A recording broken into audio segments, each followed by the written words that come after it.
Hey guys, welcome back. Aurabomb here, bringing you another card reaction analysis, whatever you guys want to call this. No face cam today. I couldn't get lighting to be good enough just because, you know, it's weird in my room right now. It's the middle of the day and like all the lighting is like to the side of me, and I don't really have a place to put my computer to where the lighting would be in front of me, but regardless, it's whatever. No face cam today. Face cam in future ones. I know you guys seem to like it. I do apologize, there's no face cam this time. But I have to record this now because I'm just gonna skip ahead down here because there's a Lucario card. Look at this big boy. Look at how handsome he is. That's a handsome boy right there. We got ourselves a brand new Lucario. But first, let's go over the other cards. I mean, we do have Cynthia here, and it's not brand new, but I haven't talked about it yet. Cynthia is shuffle your hand and draw 6. I love it. I'm very excited for this. How's a good way to put this? Because I had a lot of people tell me that I'm stupid and wrong for thinking this card replaces N. I want to like make clear my thoughts about Cynthia. I think Cynthia's a great card. I'm definitely going to play a lot of them, but it's not so much that it replaces N, it's just that we've been using N. Oh my god, there's something beeping. I'll be right back. Let me close my door.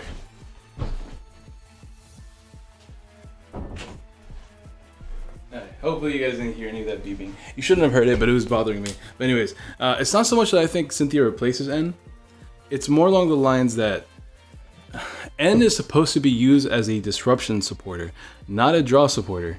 It's supposed to be like, oh, you're supposed to end your opponent down to 1. If they Ultra Ball for a bunch of cards that they didn't put down in their hand, you can disrupt them by putting the cards back into their deck by playing N. N is not supposed to be used as a draw supporter.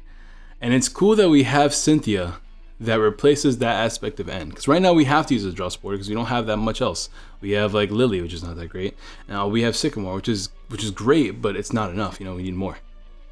That's why I'm very excited that we have Cynthia, because I get to use Cynthia as a draw supporter and use N as it was intended to be, a disruption supporter, which means I'm probably going to play lower counts of N in place of Cynthia. But we'll see when that time comes. But anyways, Cynthia is important because of this Garchomp over here. This Garchomp is 150 HP Garchomp, Dragon type, but uses Fighting type energies, which is really nice. It has the attack Quick Dive. The attack does 50 damage to one of your opponent's Pokemon. A little bit awkward, but if you have that new stadium that increases Dragon type moves by 10, it means you can hit 60 for a DC, which knocks out babies, which is pretty nice. And we have Champion Blade for a fighting double colorless. It does 100 damage, and if you played Cynthia from your hand during this turn, this attack does 100 more damage. Bunch of good and bad about that. We can hit for 200 if you play Cynthia, which means this deck will definitely be playing for Cynthia. If you have a choice band, you're hitting for 230, which knocks out Guardy, which is good because you're weak to Guardy, so it's nice to be able to get that 1 KO in return. There's a couple bad though.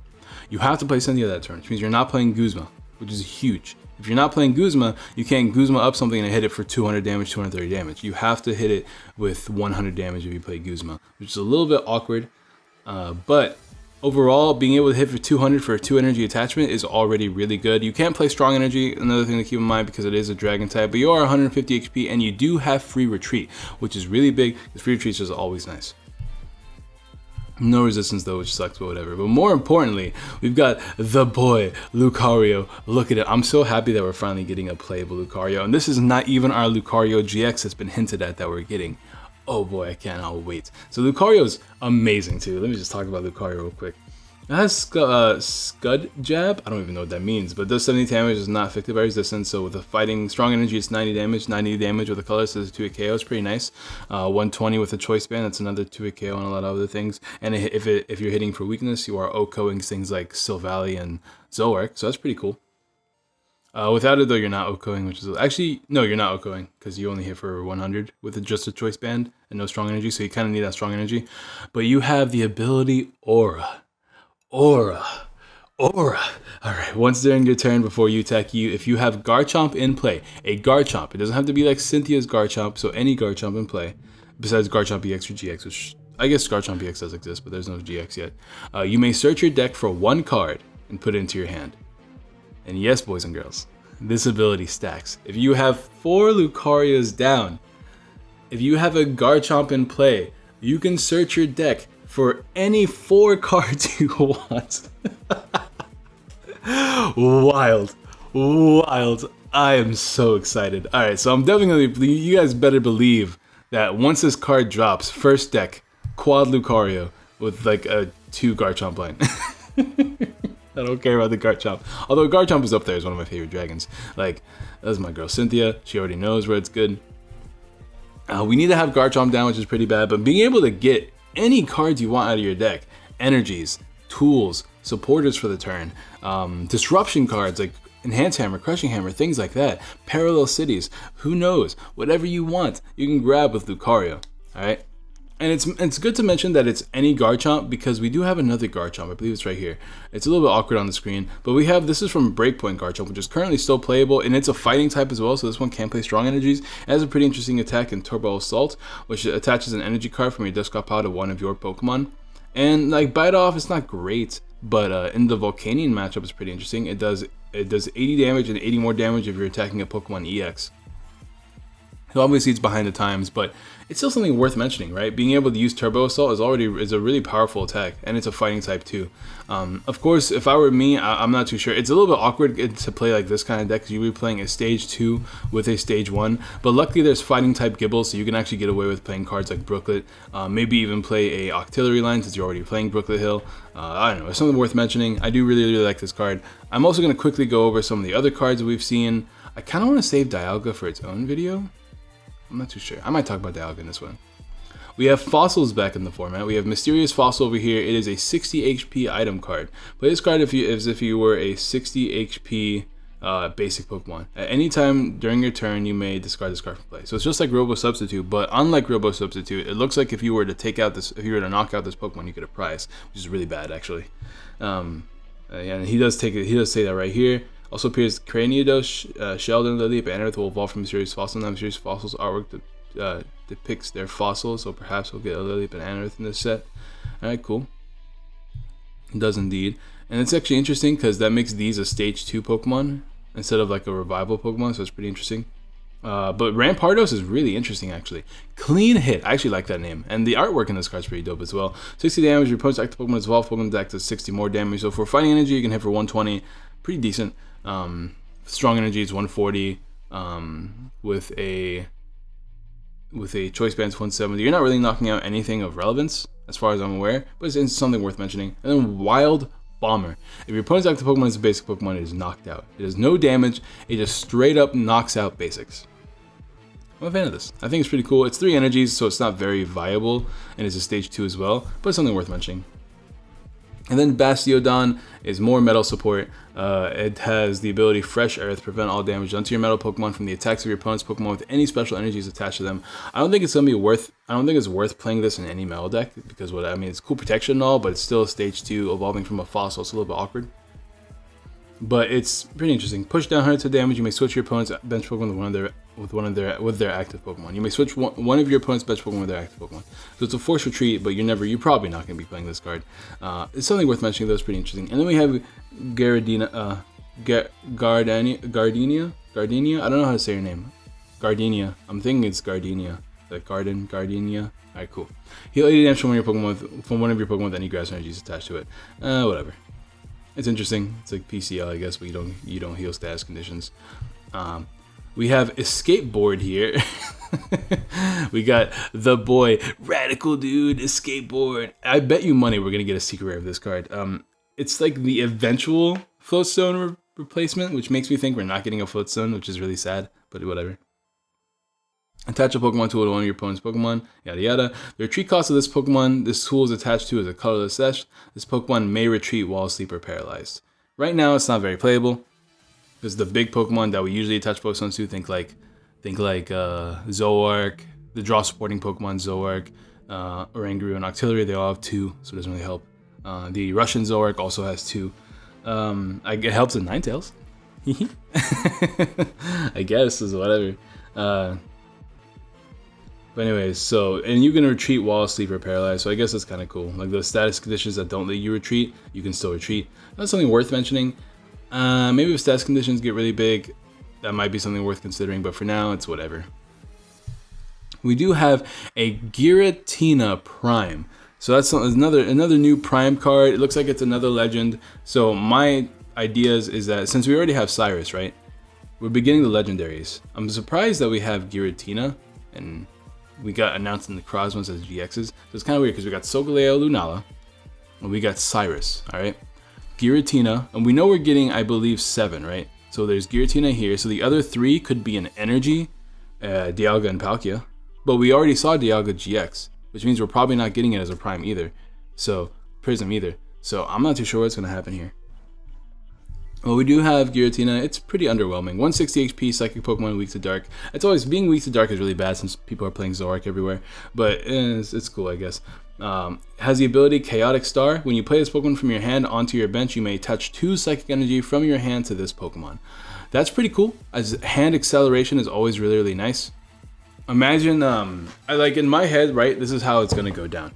You play a 1-of of this in a deck that moves energy, think Lunala, and you play it down, you attach the energies onto it from your hand, you move the energies off of the Giratina to a different Pokemon using Lunala, you play Super Scoop or something like that, you get heads, you put it back into your hand, and just you continuously cycle the process, which means you can essentially attach 3 energies from your hand a turn, 1 manually and 2 from Giratina, and then you just move the energies around. It's something worth mentioning. I feel like that's a strategy that could be a lot of fun. The issue with Lunala is that Lunala is a stage 2. There's a lot of other things that go into Lunala based decks, so I don't know if this would really work, but it's relatively interesting. You have the attack Crisis Dive, 160 damage, discard 2 energy from this Pokemon. So 160 damage, 190 with Choice Band, that's actually not too bad. But it's a 4 energy psychic type attack. You know what I mean? Like it's up in the air. I'm not too sure how I feel about it yet. We'll see in practice. I do like the idea of what I just mentioned, where you can continuously attach energies from your hand, but that still becomes you play the game of like, now I need to get the card into my hand. Hopefully this Giratina is not priced, since you can only play a 1-of the Giratina. So like, there's that game. We'll see with future. And you know what? This video has only been 11 minutes. We'll talk about Dialga GX. Pokemon, what are you doing? What are you doing, Pokemon? Guys, go check out my Twitter. I did tweet out something from a Quack to the Past. Actually, I can probably put the picture up here if I still have it on my thing. Hold on, let me see if I still have it. No, I don't still have it. Let me actually check my recycle bin. It might be in here. Nope, it's not here. All right, cool. Well, go check my Twitter. I took a screenshot of something that a Quack to the Past said on my Discord, which kind of summed up my feelings very, very well about this Pokemon. It's like, Pokemon, like we get it. I mentioned this in the last video, right? Like, we get it. You hate metal, but like, what in the actual crap is going on? We've had plenty of metal support. Okay, whatever. We don't need more metal.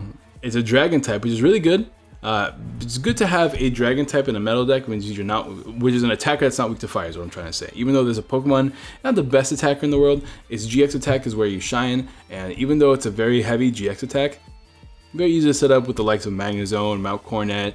We talked about things like the Solgaleo GX that gets rid of weaknesses, things like that, alright? So first of all, clock up, draw cards until you have 6 in your hand. That's always a very good attack in the early games, so it's something worth mentioning. A single metal attachment. And by the way, it's a dragon type that only uses 1 type of energy, so shout outs to Pokemon for finally fixing themselves and making it to where we're not going to need double dragon energies anymore. Because for the most part, our dragons are going to have only 1 energy attachment. Think Alolan Executor, this Dialga, the Garchomp we were just talking about. That's all good stuff right there. You have Shred. We all know what Shred does. All these dragons all have Shred. Metal DCE. It doesn't get affected by any effects of your opponent's active Pokemon. So it's really nice. And then there's this most broken piece of crap I've ever seen in my life. Timeless GX. 150 damage, which means with Choice Band, 180 damage. It gets a knockout on a lot of things. Let's keep that in mind. Once this turn is over, it's your turn again. What? What? How amazing is that? That's so stupid. So you know how, like, to me, it's interesting, right? Because there's a lot of metal decks out there that have their own, there's a lot of GX attacks in metal decks that are really good that you don't really want to use as GX attack. But why would you not want to use this GX attack? Imagine a setup deck, right? Imagine like Solgaleo, right? Boom, bam, bam, bam, bam. You set up your things. Instead of using Solgaleo's attack to get a bunch of metal energies on the field, you somehow manage to set up this Dialga, and then you get an extra turn of setup because you not only did you do big damage or knock something out, but you get to draw again, you get to take your turn again. That's stupid, alright? Now think more importantly in that Necrozma, Dawnmane, Duskmane, whatever it's called, with Magnezone, right? It's, man. So in practice, alright, we'll see how well this does. But the ability to get an extra turn to set up, to guarantee a 2-hit KO on a big monster, to essentially say to your opponent, hey, I know that next turn you can knock me out, but if I get 2 turns and you don't knock me out, I can win this game. So let me do that real quick. And it's 3 metals and a DCE. Once again, DCE is easy enough. The 3 metals, easy enough. In my head, in the Necrozma with the in the Magnezone, you're already playing DCE because the Necrozma, you have to discard 3 energies anyways. So you might as well discard a DCE and a metal energy. You're already playing the DCE, you might as well throw it in this Dialga because this GX attack's better. Way better than the Necrozma one that we have. So, yikes. Yikes, Pokemon. Yikeroonies. We get it, but why do you gotta, like, at least with Gardevoir, they're just like, let's just make one really good card, right? One really good card, and put it in the format. We'll see how the format changes. Now Pokemon's like, okay, let me rephrase this. Let's make one stupid broken type. We're just gonna put a bunch of things in that type, and we're gonna put it in the format and see what happens. There's no point in playing anything that, like, I honestly feel like there's no point in playing anything that isn't metal anymore. Like, I don't even feel like there's a point anymore.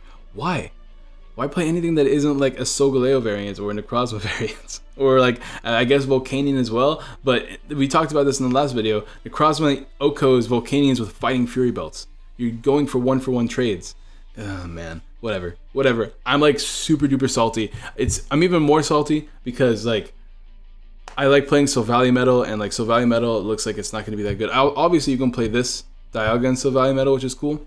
And then Necrozma and the thing as well, but like, there's that, and I'm even more salty because Ninetales is my baby, and Ninetales looks like it's just gonna be dying, and I'm really sad.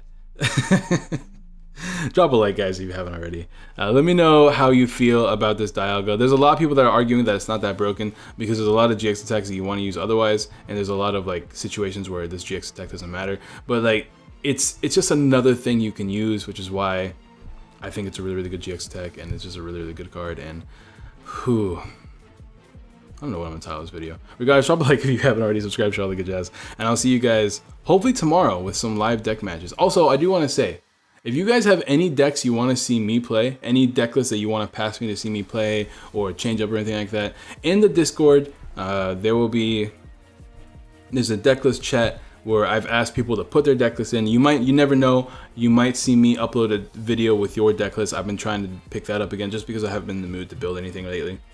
So go ahead and join the Discord. If you want a link to it, comment down below. Somebody will pass you a link, or like one of the moderators or myself will pass you a link. Regardless, so drop a like if you haven't already, subscribe, share all the good jazz, and I'll see you guys tomorrow with another video. Peace.